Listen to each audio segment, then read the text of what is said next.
ईमानदारों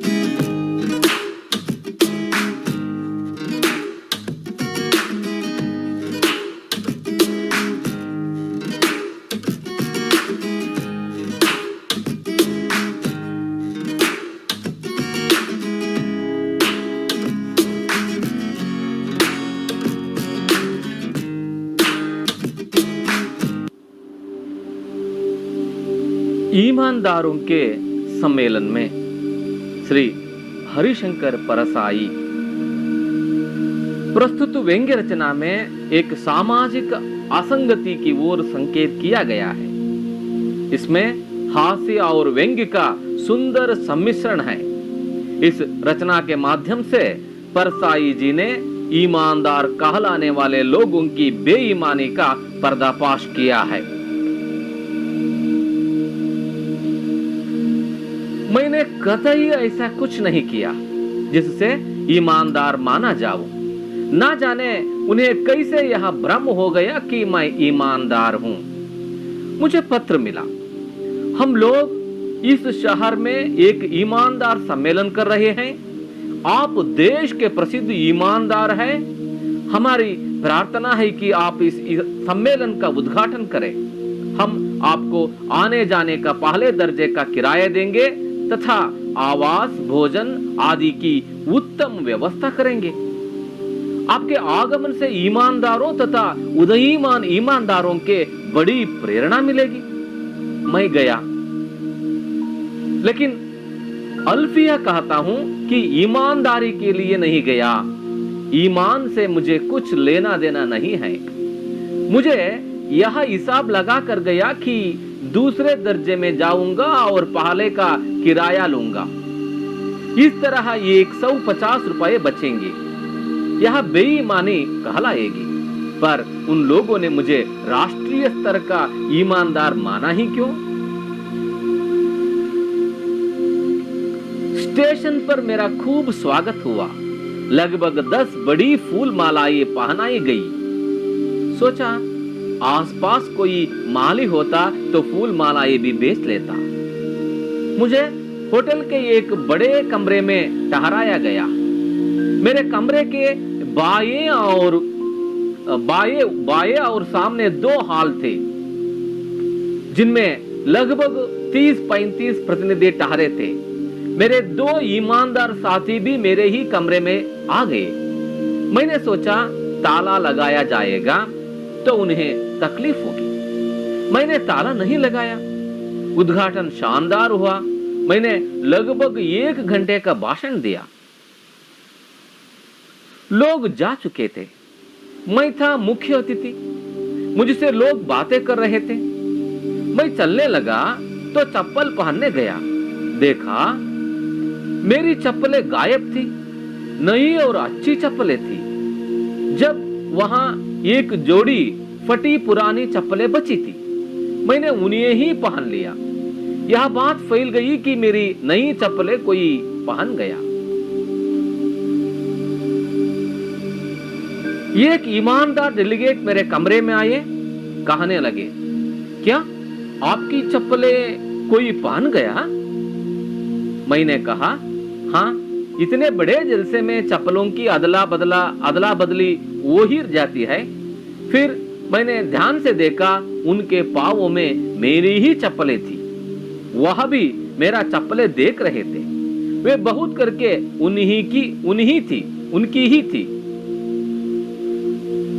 पर वह बेहिचक मुझे समझाने लगे, देखिए चप्पलें एक जगह नहीं उतारनी चाहिए। एक चप्पल यहां उतारिए तो दूसरी 10 फीट दूर, तब चप्पलें चोरी नहीं होती। एक ही जगह जोड़ी होगी तो कोई भी पहन लेगा। मैंने ऐसा ही किया था। मैं देख रहा था कि वह मेरी ही चप्पलें पहने हैं और मुझे समझा रहे हैं। मैंने कहा, कोई बात नहीं, सुबह दूसरी खरीद लूंगा। आपकी चप्पलें नहीं गई, यह गनीमत है। फिर मैंने देखा कि एक बिस्तर की चादर गायब है। मैंने आयोजनकर्ताओं से कहा तो उन्होंने जवाब दिया, होटल वाले ने दुलाने को भेज दी होगी, दूसरी आ जाएगी, पर दूसरी आई नहीं। दूसरे दिन बैठक में जाने के लिए धूप का चश्मा खोजने लगा तो नहीं मिला। शाम को तो था। मैंने एक दो लोगों से कहा तो बात फैल गई। इसी समय बगल के कमरे में हल्ला हुआ, अरे मेरा ब्रीफकेस कहां चला गया? यही तो रखा था। मैंने पूछा, उसमें पैसे तो नहीं थे? जवाब दिया, पैसे तो नहीं थे, कागजात थे। मैंने कहा, तो मिल जाएगा। मैं बिना धूप का चश्मा लगाए बैठक में पहुंचा। बैठक में 15 मिनट चाय की छुट्टी हुई। लोगों ने सहानुभूति प्रकट की। एक सज्जन आए, कहने लगे, बड़ी चोरियां हो रही हैं, देखिए आपका धूप का चश्मा ही चला गया। वहां धूप का चश्मा लगाए थे।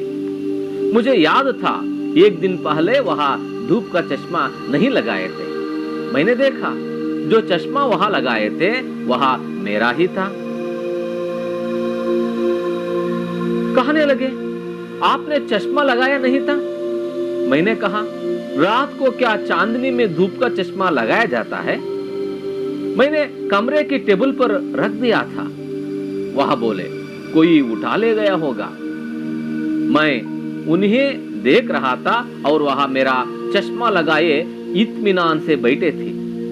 तीसरे दिन रात को लौटे तो कुछ हरारत थी, थोड़ी ठंड भी थी। मैंने सोचा बिस्तर से कंबल निकाल लूं, पर कंबल भी गायब था। फिर हल्ला हुआ। स्वागत समिति के मंत्री आए, कई कार्यकर्ता आए। मंत्री कार्यकर्ताओं को डांटने लगे, तुम लोग क्या करते हो? तुम्हारी ड्यूटी यहाँ है, तुम्हारे रहते चोरियां हो रही हैं।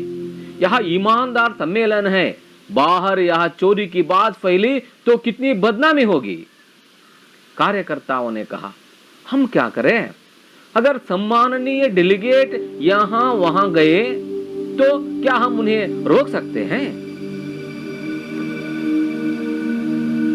मंत्री ने गुस्से से कहा, मैं पुलिस को बुलाकर यहां सबकी तलाशी करवाता हूं। मैंने समझाया, ऐसा हरगिज मत करिए। ईमानदारों के सम्मेलन में पुलिस ईमानदारों की तलाशी ले, यह बड़ी अशोभनीय बात होगी। फिर इतने बड़े सम्मेलन में थोड़ी गड़बड़ी होगी ही। एक कार्यकर्ता ने कहा, तलाशी किनकी करवाएंगे साहब? आधे के लगभग डेलीगेट तो किराया लेकर दोपहर को ही वापस चले गए। रात को पहनने के कपड़े सिरहाने दबाकर सोया। नई चप्पलें और शेविंग का डिब्बा बिस्तर के नीचे दबाया। सुबह मुझे लौटना था। मुझे उन लोगों ने अच्छा पैसा दिया। मैंने सामान बांधा।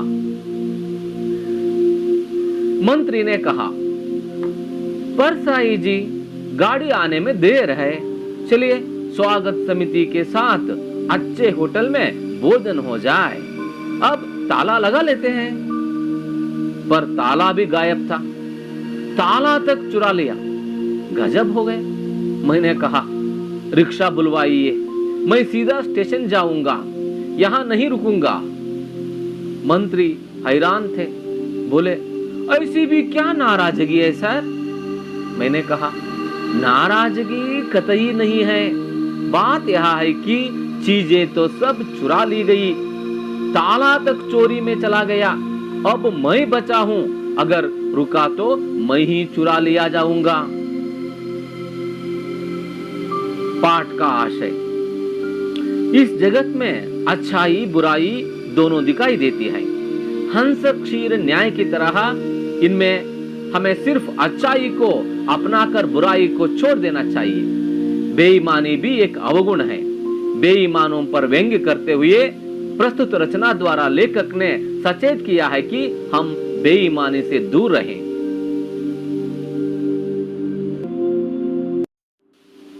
लेखक परिचय। कलम को लेखक की तलवार मानने वाले श्री हरिशंकर परसाई हिंदी साहित्य जगत की एक बेजोड़ निधि है। इनका जन्म मध्य प्रदेश के जमानी गांव में 22 अगस्त 1924 को हुआ था।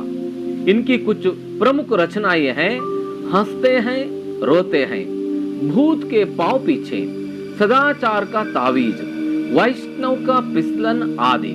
हिंदी के व्यंग्य साहित्य के विकास में इनका योगदान अद्वितीय है।